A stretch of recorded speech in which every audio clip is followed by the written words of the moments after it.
Welcome to another Triathlon podcast, the podcast that brings the electrifying world of triathlons right into your headphones. Journey into captivating conversations, share the excitement of race recaps, enjoy the humor only a triathlete would understand, and join us as we debunk myths and bring you the bare, thrilling truths of the triathlon world. So feel your heart pound, breathe in anticipation, and get ready to dive into the world of triathlon. This is another Triathlon podcast. Enjoy the ride. Here we are with another Triathlon podcast brought to you by Mana Apparel. As always, I'm joined by my co-hosts, Fede and Josh, and we're going to dive into everything going on this past week in the triathlon world, including some fun in Canada. Few Maple Leaf flags waving after this weekend. We'll also jump into some SuperTri news and some updates on the Olympic picks for the triathlon. There's definitely been a lot of announcements the last little while. Some controversial, some less surprising, but we will dive into all of it. But let's start with what's going on in our world. First off, I was feeling a little left out this weekend in New York City. I saw you, Josh and Fede, meeting up there without me. How did that weekend go, Josh? Oh, it was awesome. It was so if you don't know, I was down in Peloton for a big group event that I had organized to ride with Matt Wilpers. So check out that Wilpers episode and kind of see what that was all about. But I had 39 bikes in the studio, so all of the bikes at the Peloton studio. Brought people that had never been before. And then I saw that our buddy Fede was in New York trying to catch some Yankees games. So asked him where he was staying, and he was literally like a couple blocks from where the Peloton studios were and where I was. And I was in and out because I had to get back to Boston for my race yesterday morning. And we had a window where we could meet up. So I got to give Fede a quick tour of the Peloton studios and got to meet his girlfriend and got to chat and hang out for a little bit and finally meet each other in person. So it was really cool. And we didn't want to break up, but he had to get to to Yankee Stadium, and I had to get on the road because I had a 4-hour drive back. Oh, sounds like fun. Fede, what brought you up there? You said you're going to see some baseball? Yeah, so decided to do a little trip to New York, do a few things over there, and also it just happened that the Yankees were playing, and grew up watching them, supporting them. So of course I needed to catch a game, and it was just amazing that Josh was in town, and it was amazing. Got to meet him, his wife, and he seems like he runs the whole Peloton company. Everybody's high-fiving him, saying hello. So yeah, it was cool to watch, and those guys of Peloton, they are doing an amazing job, huh? Just incredible how big they have become. And this is not a sponsor ad or anything. Just I tip my hat to those guys because they're doing an amazing job. And they are, like Josh mentioned on that day, they are creating triathletes out of nowhere, really, out of just indoor training systems and group classes. And I think this is a very exciting avenue to explore for triathlon coaching and development, that you don't need to be 24/7 with a coach on site.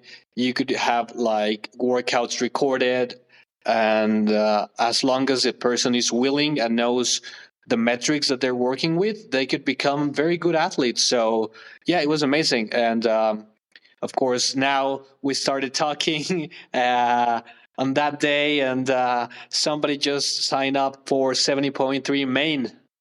Yes, we did it. So we're going to see each other again in a couple of weeks. Yeah, there we go.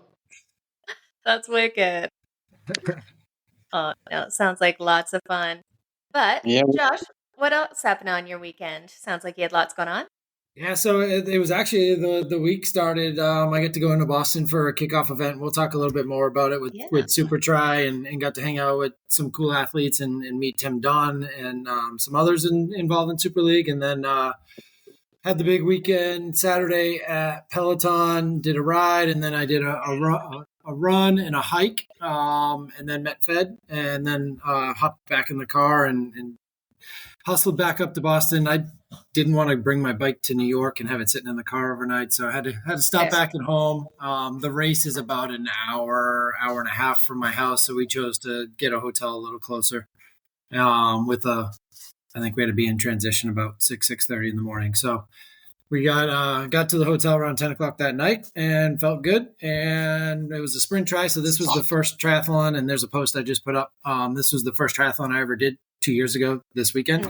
So I dropped my time 9 minutes last year. And then this year I dropped it another 4:33. And the A goal was podium, and B goal was to PR and get sub 110. And I got 108.01.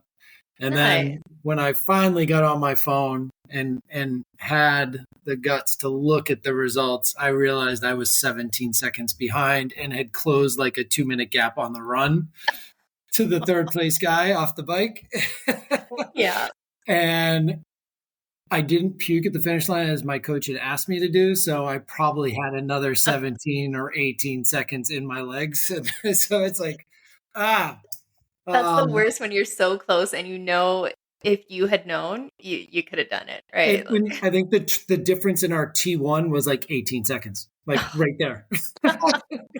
Time to practice those transitions. I made up for it in T2. I had a really fast T2, which was awesome. I went no socks, baby powder in the shoes, and it was a pouring rainy day. It started pouring when we were in the water. So stay away from me if you want to go to a dry race this year, because every race I'm doing is pouring.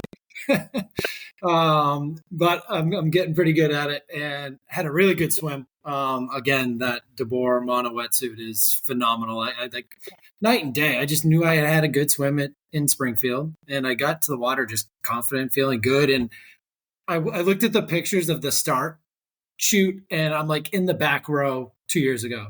And then I'm kind of in the middle last year. And then this year I was like nudging people out of my way. Like, no, dude, Get up there. Yeah. I'm getting to that buoy first. And sure enough, I was like second or third to that first buoy and got on some feet and came out of the water fourth or fifth in my age group, which that's huge for the three of us to be up there and see the leaders. And then I fumbled with the transition, getting the wetsuit off, and took a quick ketone shot, got on my bike, and just started running trains. We were like the sixth wave, so there were 5 waves we had to work through, some of them being novice. So that made it a little tight on the roadways, and it's an open course. It's not fully closed, but some things I can clean up there. My bike computer didn't turn on. So apparently I charged it for like a day and a half, but when I unplugged the charger, it also turns the Garmin on.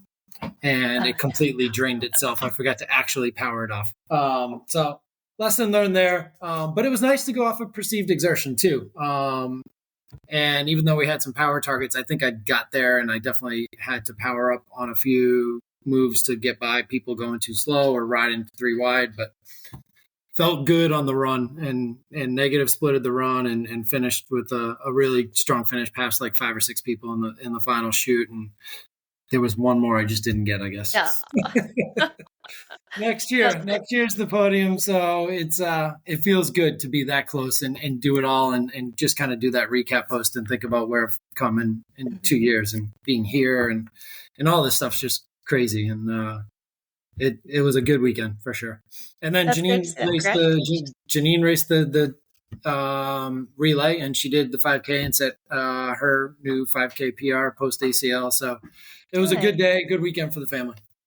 That is wicked. And it's so cool to have an event like that where you can just see year after year the time that goes in, it's paying off, you're getting faster, you're feeling better, you're getting more confidence, so you're pushing up to the front, which is huge. But man, I know that few seconds is tough when you're that close, but you smashed your previous time, new PR. And it's wicked to see lots more PRs to come, I have a feeling, over the next while.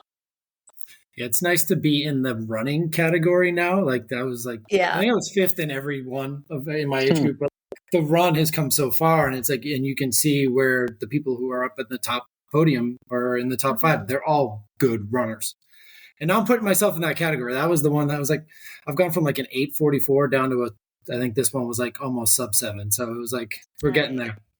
Bike for show, run for dough. That's what they always say. Yeah, that's what they say. How about you, Fede? What have you been up to?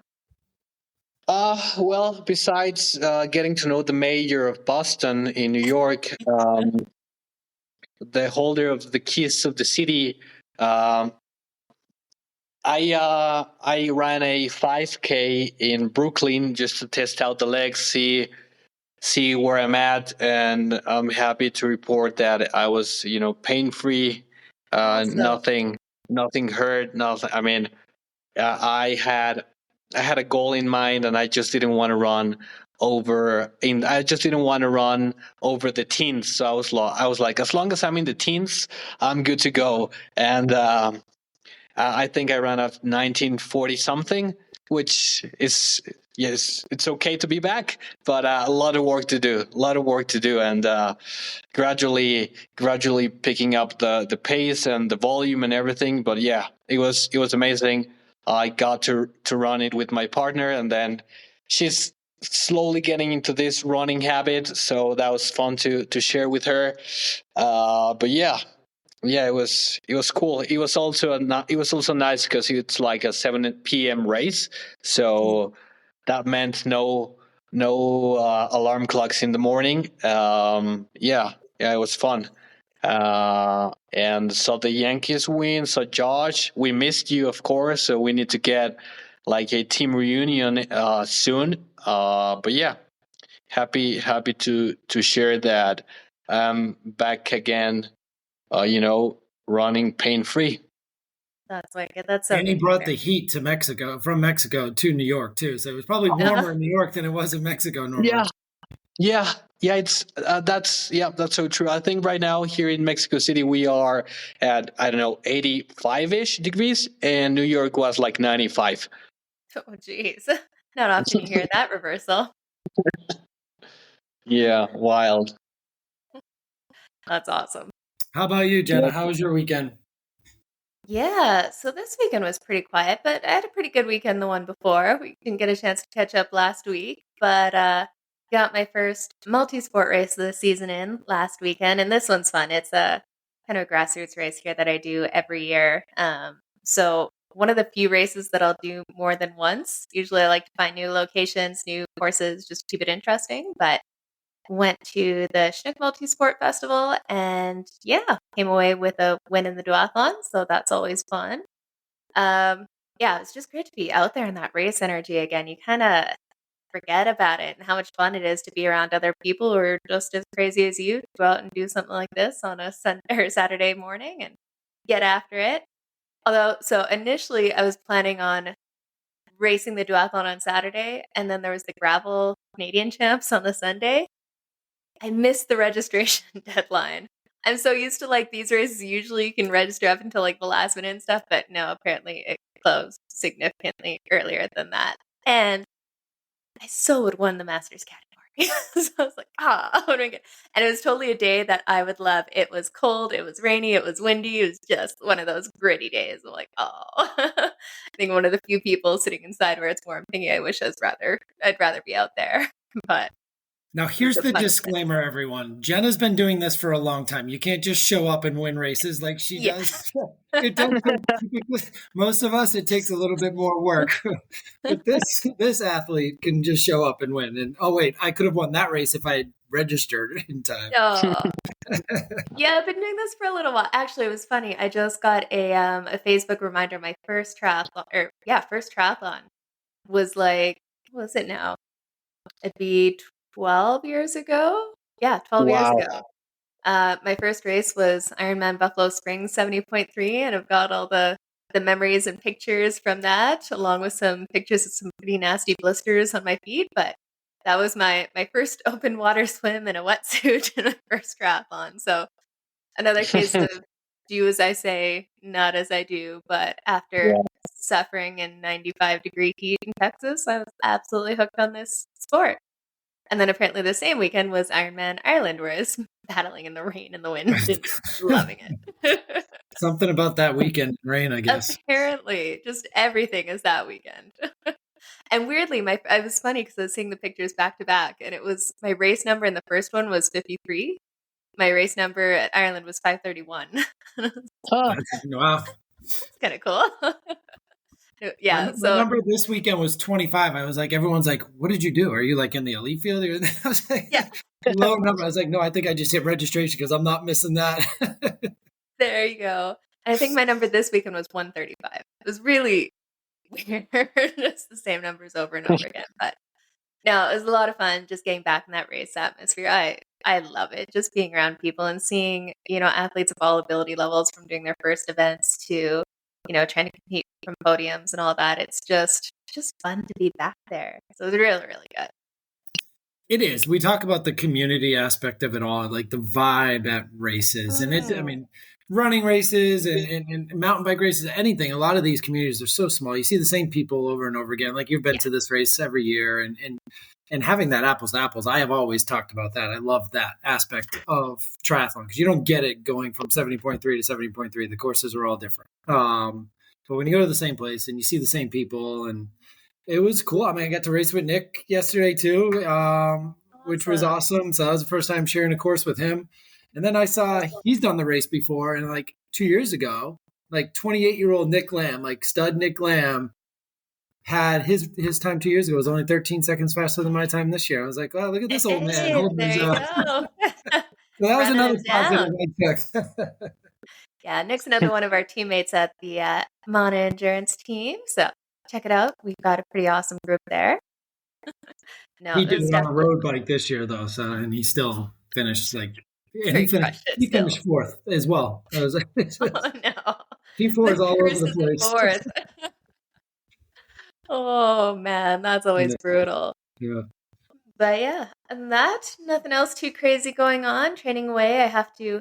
Sadly, I'm going to list my factor Hanzo this afternoon. It's time to let it go. Now that I've raced on my new Argon E119, I am absolutely obsessed with it. So I have got like 5 bikes at the moment and need to get rid of a few because it's just starting to get ridiculous at this point.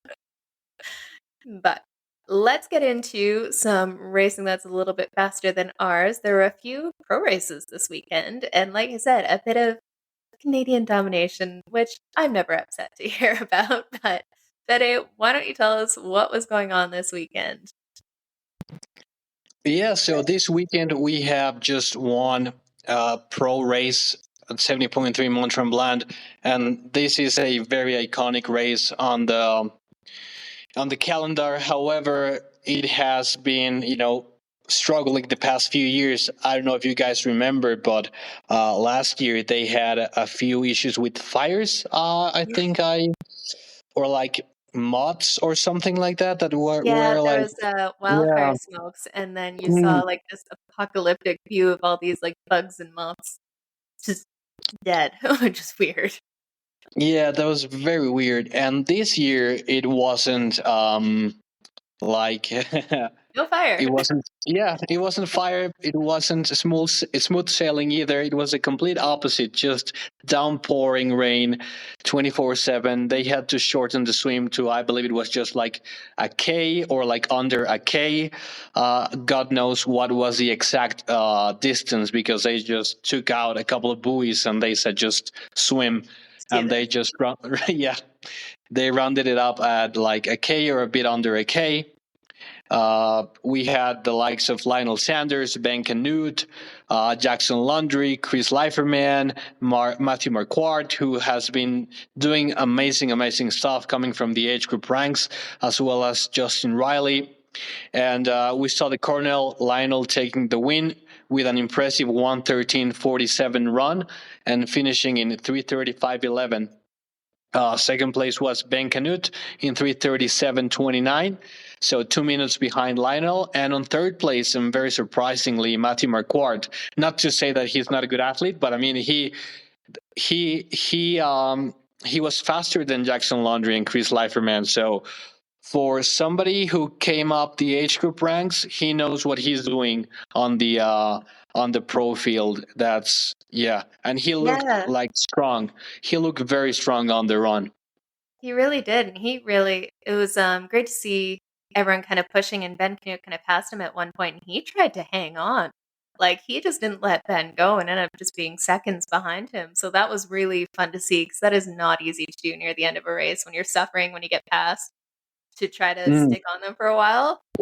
That Yeah. takes some mental grit for sure. But it was great to see Ben Kanute have a great race out there and see Lionel be back. Can we say? Yeah, I guess. Yeah, I guess he's never away, huh, Lionel? He says he's back, but it's good. I think. Yeah. I Well, think he he's might in a have a good good place. advisor. Yeah, with a very special advisor. That's I told you guys a couple of weeks ago that Jan is the only one that Lionel was going to be able to listen to. So maybe he's listening to Jan's advice and taking it as Godspell, because he definitely executed a very well planned out race. Definitely. Especially like. No, it was. I mean, you said it too, Jenna. I mean, to see Ben, like, who struggled, he's outright said struggled this season, and to see him come out, I don't think anyone would have picked him for the podium in this race based on the year he's had, and we probably all would have had Jackson up there, and Matthew Marquardt's more of the longer full distance, and to have him and the two of them, like, that was a crazy run that they had, and back and forth and pushing each other, and then Justin, man, that kid throws down power on the bike for a former age group. I mean, he was hanging with Lionel on the bike, no problem for the most part. Even though Lionel was shaped legs. Yeah. Lionel shaving 10 watts. 10 watts. Yeah.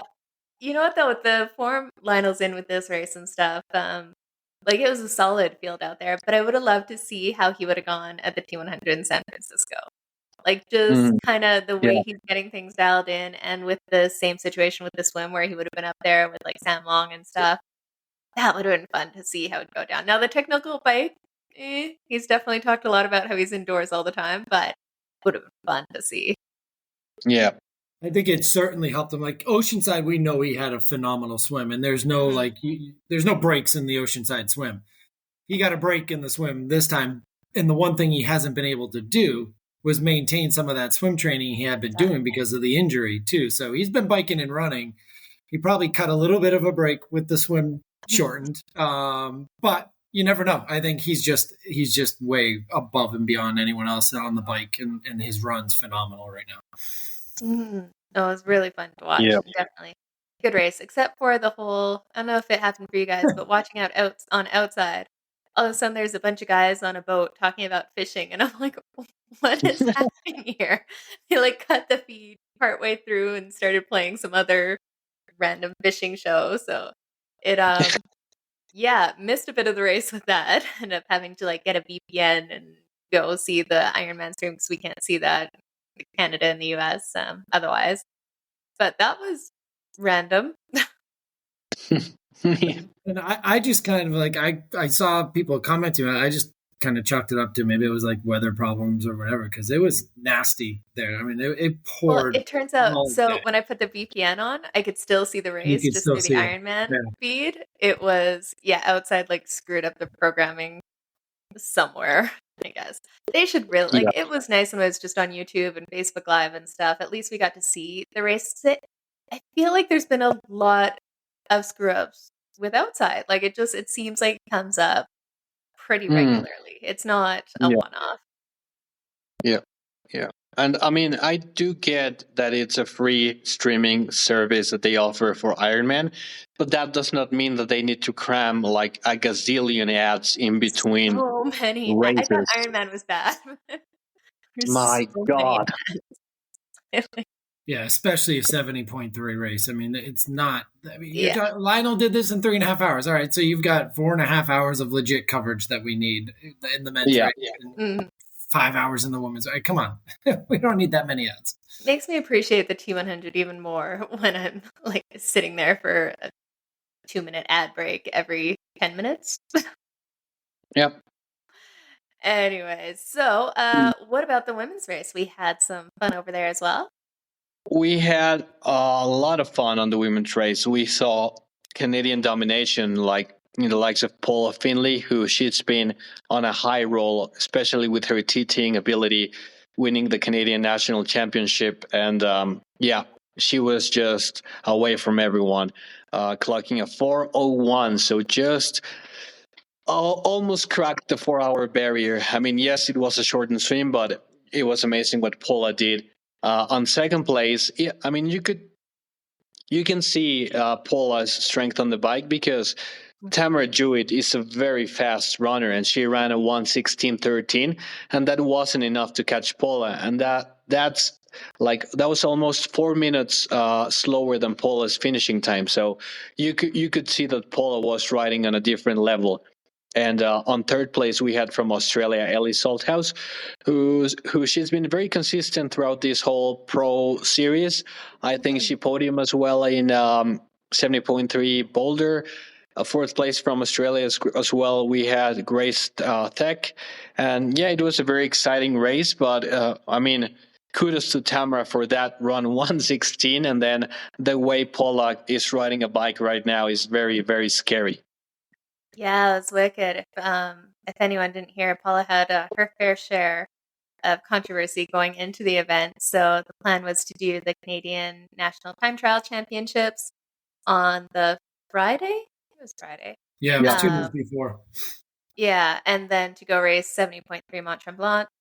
And her bike got lost in transit. She's like the day before the race trying to hunt down anyone who can find her bike for her and get it over there.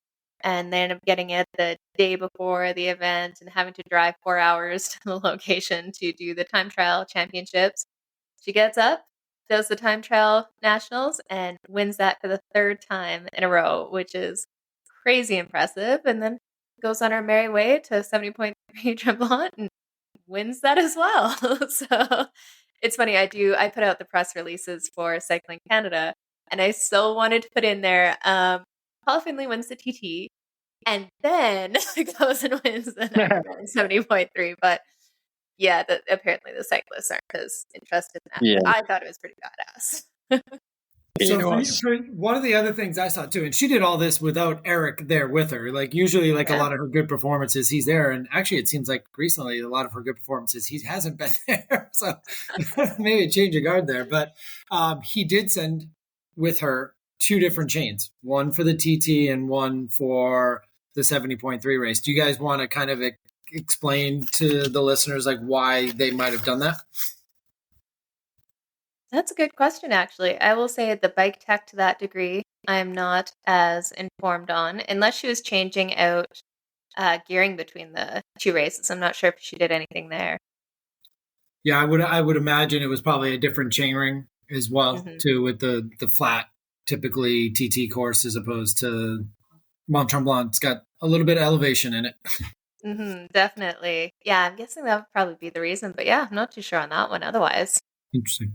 So no, it was great to see that run with Tamara Jewett. Like she hasn't been kind of in the ranks for the last little while here. So great to see that run coming back. I think she was like over 8 minutes down on the bike. So she definitely ran her way up into the podium, which is awesome to see. And even Ellie tried to stay with her, kind of like Matthew with Ben. And like you got Tamara and Ben both having awful seasons in their books, and both of them having phenomenal runs and second place finishes out of nowhere. And yeah, and Canada won too on the women's side. And yeah, like Fede said, Ellie Salthouse has had a pretty good season. I think that moved her up to 9th in the overall standings. There was one tough, I saw Alice Alberts is having a hard time dealing. She got a 5-minute drafting penalty, and she said it was her fault. And so you take away 5 minutes, and she was probably, I don't know, one of the top 2 or 3 bike splits anyways without that. And then that puts her in contention, and she still moved up to 8th in the overall standings, but that's huge for somebody who's just trying to drop in another 70.3 when they're, again, another full distance focused athlete. So tough for her, but I think she's trying to take the lessons learned out of it. Yeah, there's some talk too if Ellie could possibly end up in the top 10 of the Ironman Pro Series just doing 70.3s. Be really curious to see if that works out there, if you keep performing consistently. It makes sense that she could. She absolutely could.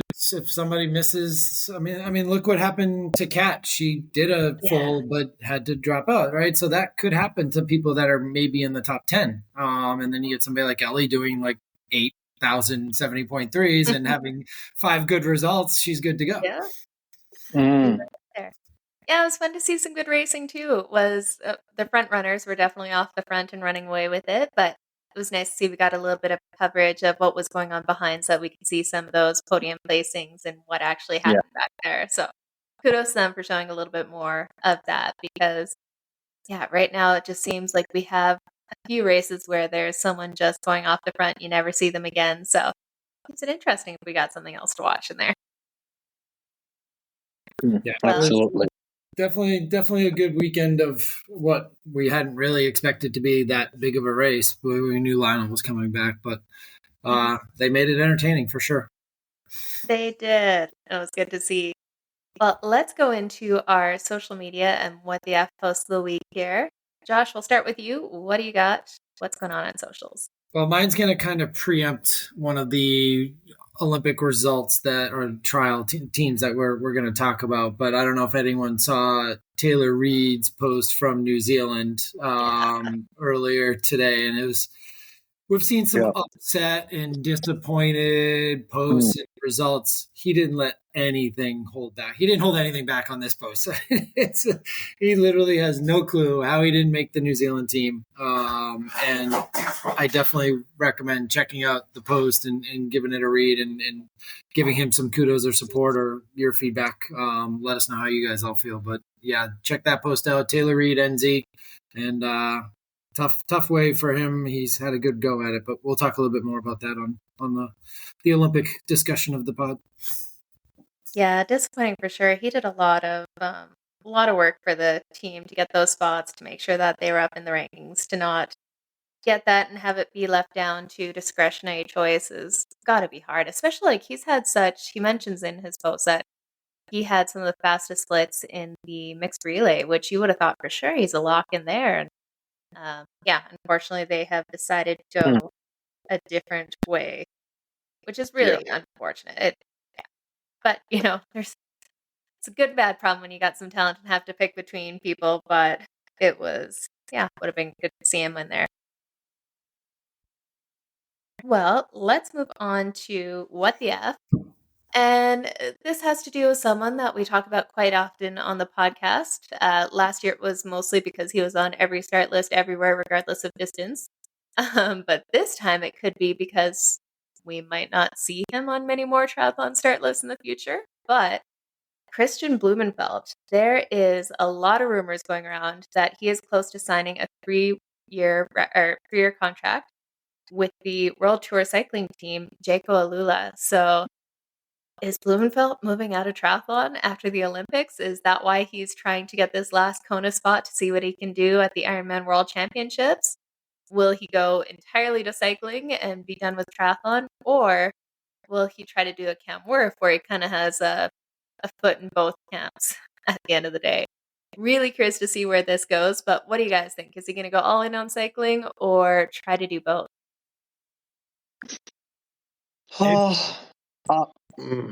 I don't know. I think it's a case of let's see how it goes and we'll decide from there. Probably he's going to enter a couple of one-day races and see what happens, maybe some TTing. But the way Christian's physique is built, he wouldn't have a lot of chance when it comes with the smaller, lighter guys. Not because he's a very muscular guy, and we know in cycling watts per kilo and going uphill is where they make their money. So maybe it's a case of they're using him as a domestique, and maybe he loves to push himself. Probably the amount of races or victories he's going to have cycling is not going to be compared to what he does in triathlon. But I believe this is like a win-win because Christian loves to push himself, and cycling teams are well.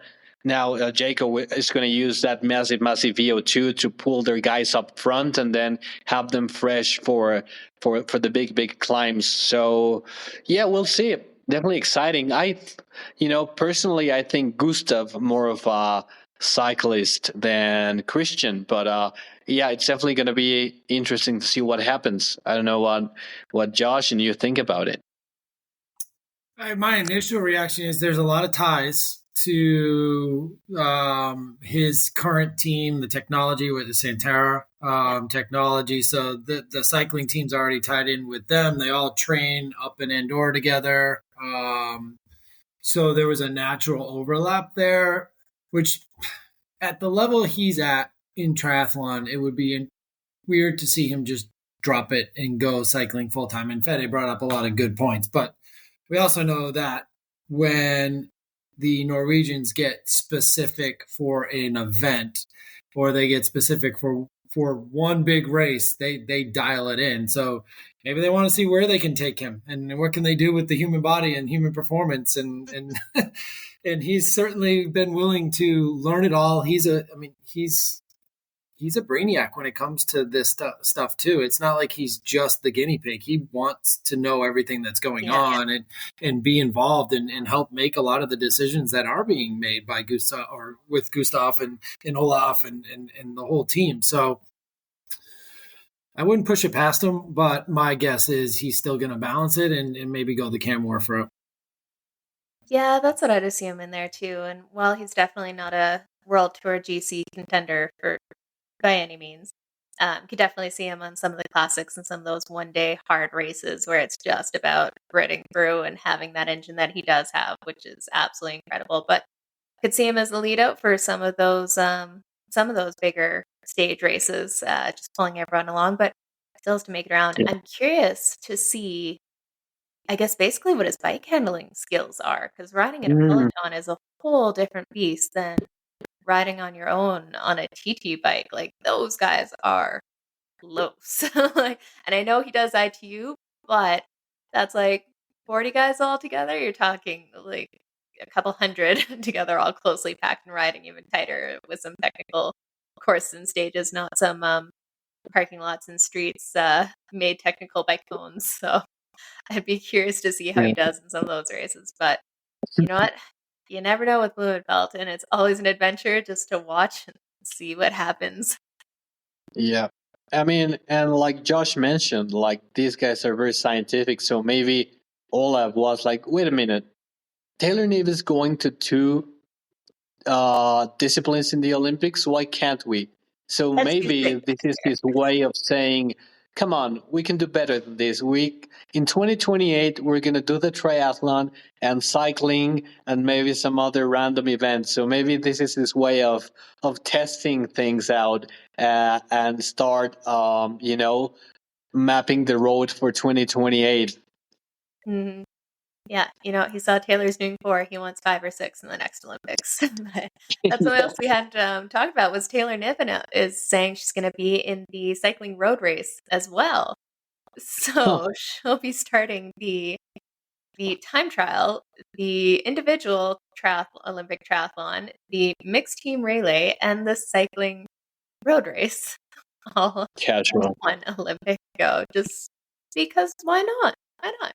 But I think that's along the lines of the same reason why, even with Paula Findlay winning the time trial in Canada, they've got 2 spots for the time trial and for road. So they're going to be taking athletes more tailored towards the road race for the Canadian team. So unfortunately, that means Paula will not be doing the time trial at the Olympics. But it sounds like they're going for the time trial with Taylor in the US and then also having her maybe be as a domestique or be involved in the road race. And again, it'll be interesting to see how her bike handling skills are in a massive peloton like that, and if she even finishes it, because I think Josh, you're saying it's before the mixed team relay. So is that the reason the US chose the athletes they did? So maybe they keep her out of the mixed team relay?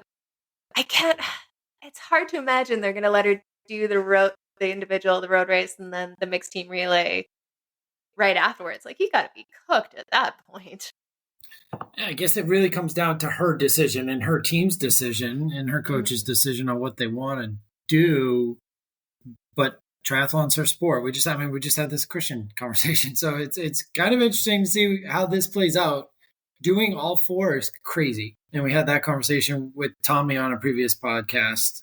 We didn't expect it. And if she does throw it in, Does that mean that's Kirsten Casper's way into the mixed team relay? So I don't know. I mean, Taylor earned the automatic bid, so USA Triathlon had no option. She was on the team, which we wanted anyways. But it doesn't mean she's on the mixed team relay. Yeah, exactly. That'll still be up to USA Triathlon. Yeah, it'd be interesting because she would be an asset to have in the mixed team relay. Like, she can do some attacks in there and make up some distance. So it'd be really a shame if she's not doing the mixed team relay. Or is it a case of with USA Cycling, she has to start because they brought her out there? Yeah, I'm not too sure.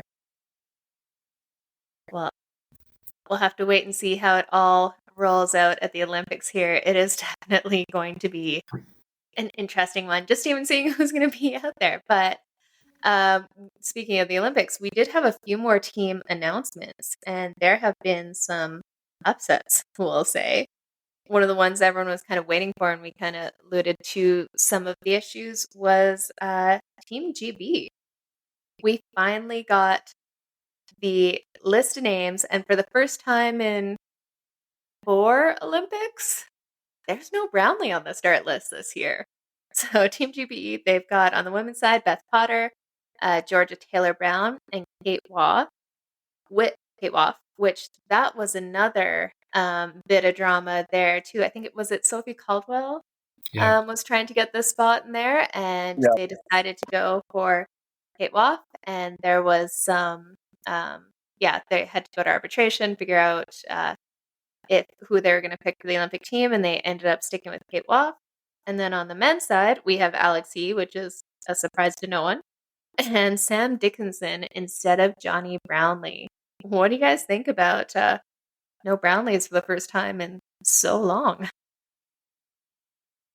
I think it was time. I mean, I think we were all kind of expecting this would be the year that it might not happen. And this was going to be the end of the regime. Now, Brother Brownlee's still out there trying to crush T100, and he's trying to figure out how to put one of those races fully together. So they're not done in triathlon. But for the Olympic cycle, it looks like that is the end of it, unless they need an alternate or whatnot. But I'm not surprised. I really wasn't surprised. It didn't sound like he was too surprised either. And at the end of the day, they went with what they thought was the best. It sounds like on the female side, it was a little tougher of a decision.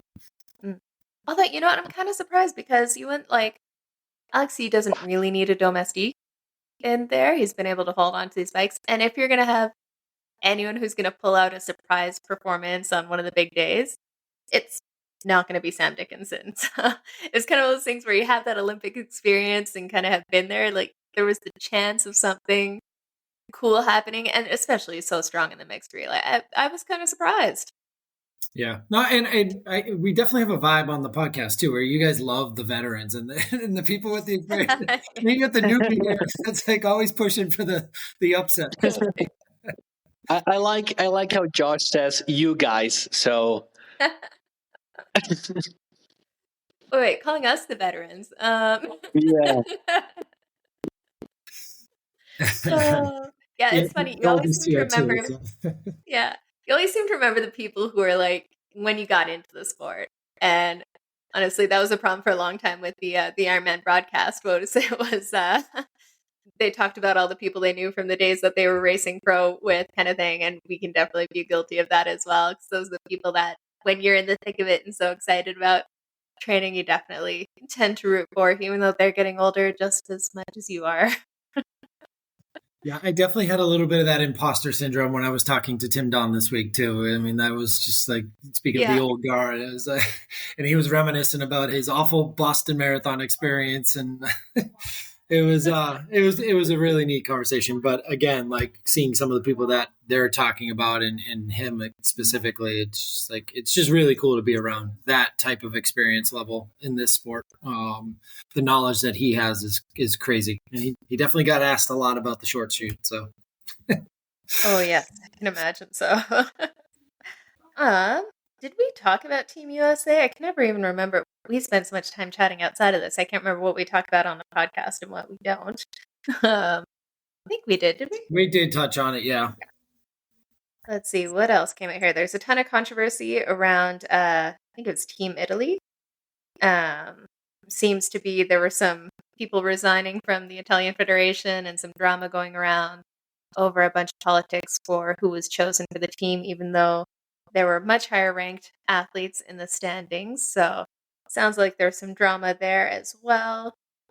Team Canada, got to give it a shout out there, but the first time we are not going to have a mixed team relay because we don't have enough female athletes, which is very disappointing to see. We haven't had the best last few years here when it came to racing after being on, a hopeful high for a while with Tyler Mislichuk having some good results in the race ahead of the previous Olympics. But what else do we have going on here? Yeah, Team Australia was also announced.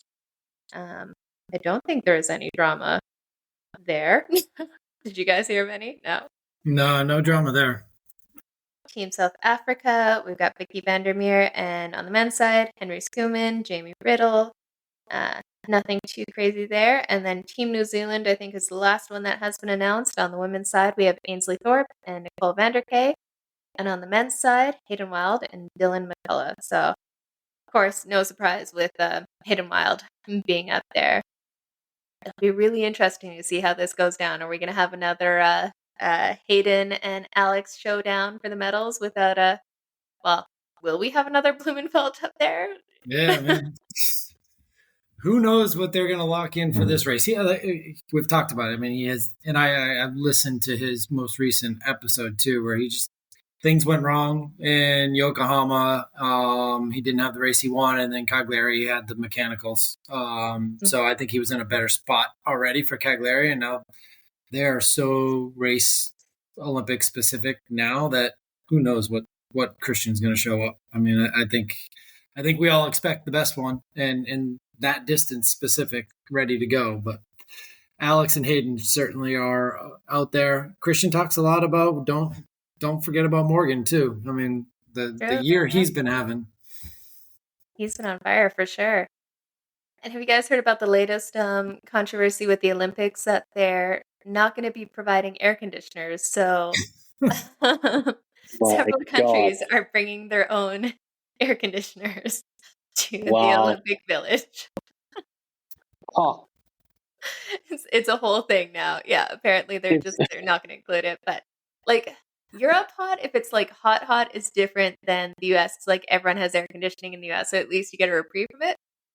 Yeah. You get a heat wave going through France and there's no air conditioning and they're not built to stay cool. That's going to be unpleasant. Sounds like a potential advertisement for like an ice bathtub or something like that. One of those. There we go. Yeah. Sponsor the entire athletes village. Yeah. Hyperized portable air conditioning coming soon. There we go. Get it done. But it speaks to another thing though. Like that definitely puts some of the less well-funded countries at a disadvantage. If you have the big first world countries coming in, they've all got their air conditioning, everything dialed in, and then some countries may not be able to afford providing that for their athletes. So yeah, it seems like an odd choice. I know France is feeling like they've spent a lot of money on this, which is fair, but air conditioning, that seems like it should be a given. Yeah, especially in the middle of summer. Yeah. It gets warmer. Kind of like tea time. Yeah. Well, we have had some fun kind of talking about the Olympics, and we're definitely looking forward to see how those races shake out. But Josh, you had some fun going into an even shorter distance with SuperTri and some announcements going on there. Do you want to tell us about it? Yeah, so SuperTri officially had their kickoff for the upcoming season, which starts here in Boston on August 18th and then goes from here to Chicago. So I think it was Wednesday night. They had a kickoff party in Boston, and we had the event organizer, which is called Boston Triathlon. It's a long-standing sprint and Olympic distance race here in just south of Boston, and you get to race off an awesome bay and then bike through the city and some of the suburbs, and then an awesome little coastal run. And that event's been going on for years. He was able to connect with the SuperTri ownership and now with the new team partnership franchise set up, which I believe that fourth team is about to be announced any day now. And they did announce that would be coming. So it would have all four teams. But Tim Don was there representing Podium Racing team, and they had a nice Q&A panel with the members. And he was just really excited about the opportunity to come to these bigger cities like Boston and Chicago, the athletes who are under contract, and all of these athletes are already under contract. They know who these teams consist of. I did get some information that was 4 of the 5 U.S. athletes are under contract for Super League.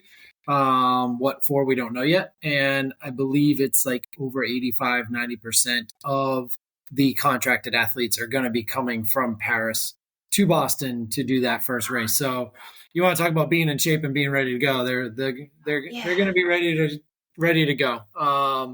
And it's really cool because it's a sprint and Olympic already existing. And this is one of the things I think they're going to do throughout the local races is the sprint's going to go, the Olympics going to go and use their normal courses. And then they have a little bit separate transition area set up, and the whole SuperTri look and feel is in a different area. So that race will start after the sprint and the Olympic. So all of the age group athletes will actually get to come out, participate, have some post-race refreshments, and watch and be at the SuperTri event. That's the way to do it.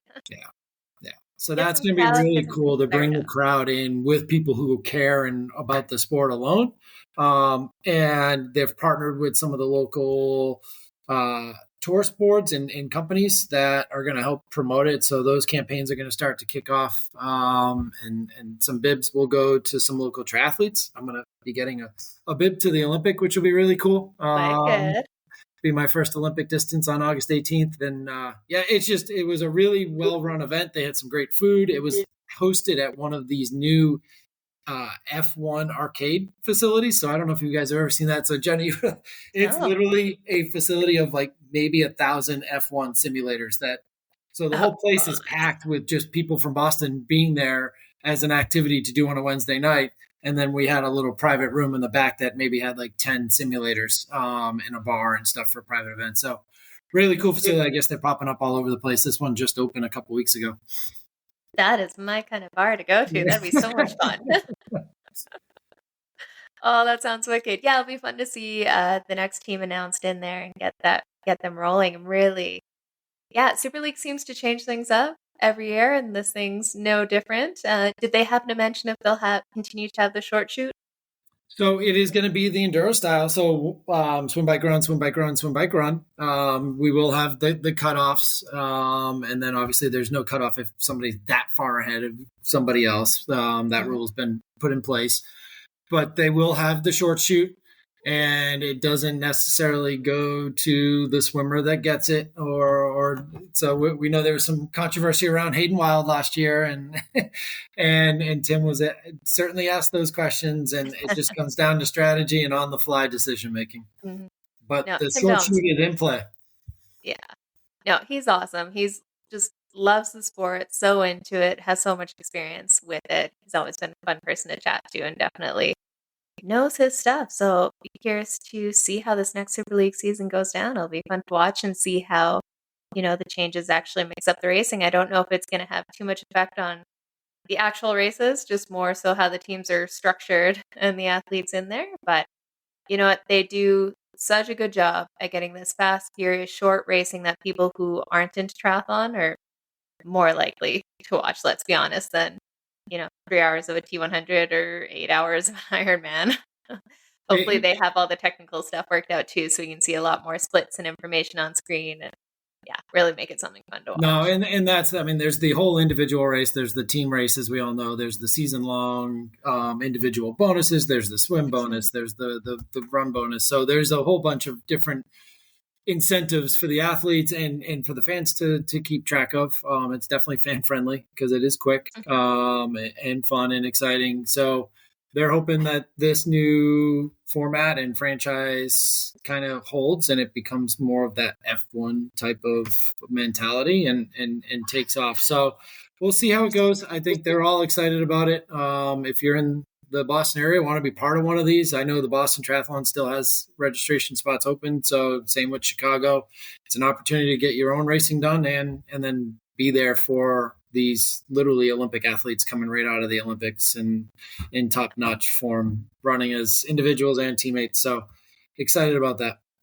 Yeah, I've been to a bunch of the previously Super League events, and if you can go to one to spectate, they make it a whole party, a whole event. It's some really cool energy, and because they do such short races with laps all around and stuff, you're seeing the athletes constantly, and you're seeing what's going down. And they're good with having big screens and announcer on site, so you know what's happening even if you're not watching the feed. So check it out if you can. Those are always a blast to go see.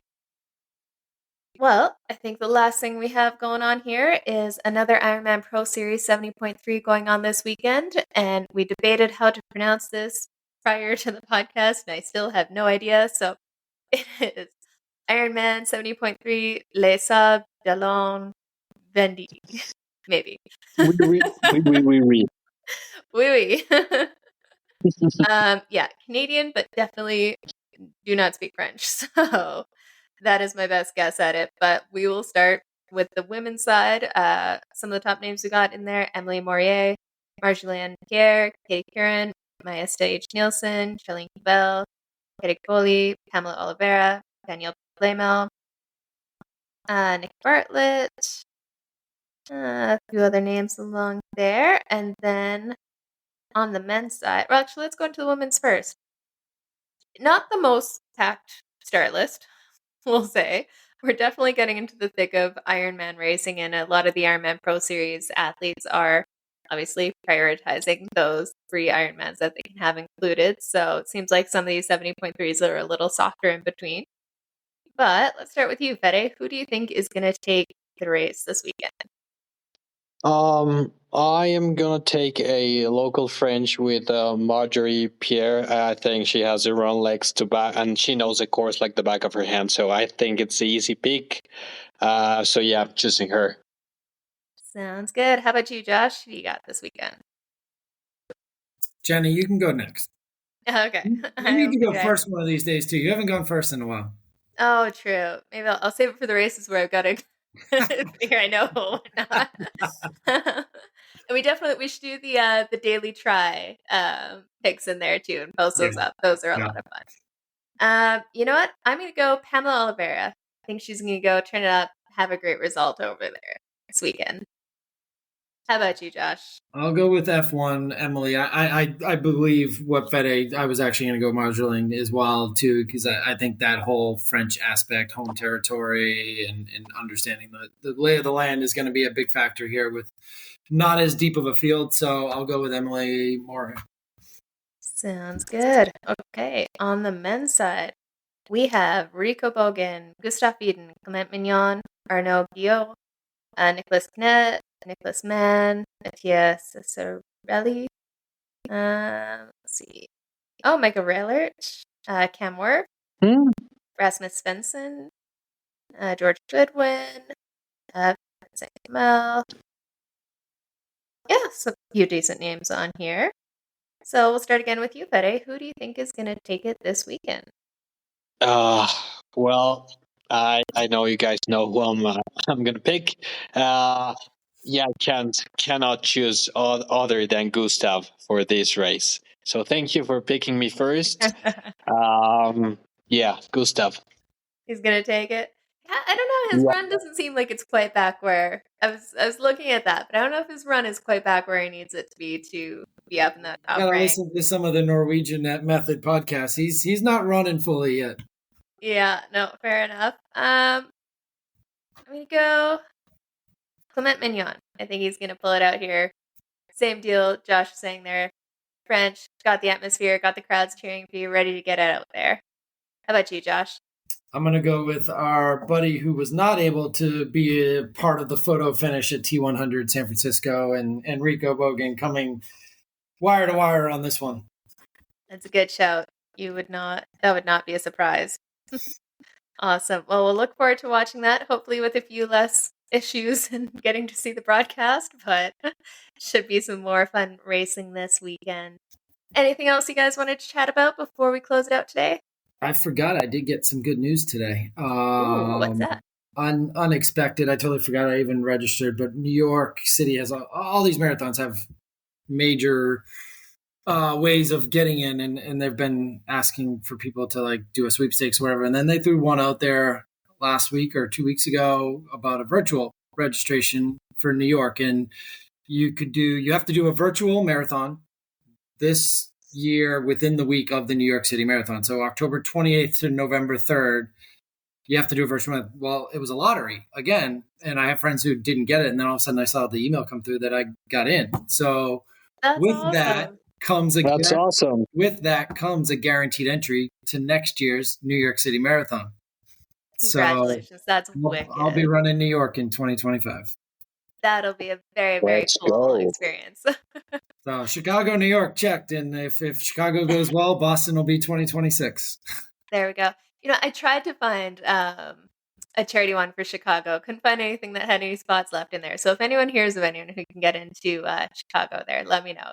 We actually have another friend that was with us at Peloton this weekend from Boston. She's looking for one too. So Janine and I said we would be doing some research and seeing if we can reach out to our foundation to see if they know of anyone. I'll let you know. Let me know if you find any, because that'd be a lot of fun. I know there's one through the Phoenix Foundation, but that is very, very pricey. So right. I'm not going to go that route. Ours is under $2,000. That's Chicago's. In New York. That is manageable. Yeah. Awesome. Well, congratulations. That's exciting. That'll be a very cool experience to go run the New York City Marathon. Definitely something on the bucket list to attempt one of these days in Boston. One of these days going to try Boston. I mean, these are all stepping stones to get to Boston for me, but I'll take them along the way. There we go. Wicked. Well, as always, thanks for joining me, guys. And we are going to follow along with all the racing this weekend and be back next week to chat all about it. But have a great night. Have a good one, everyone. Have a good one, guys.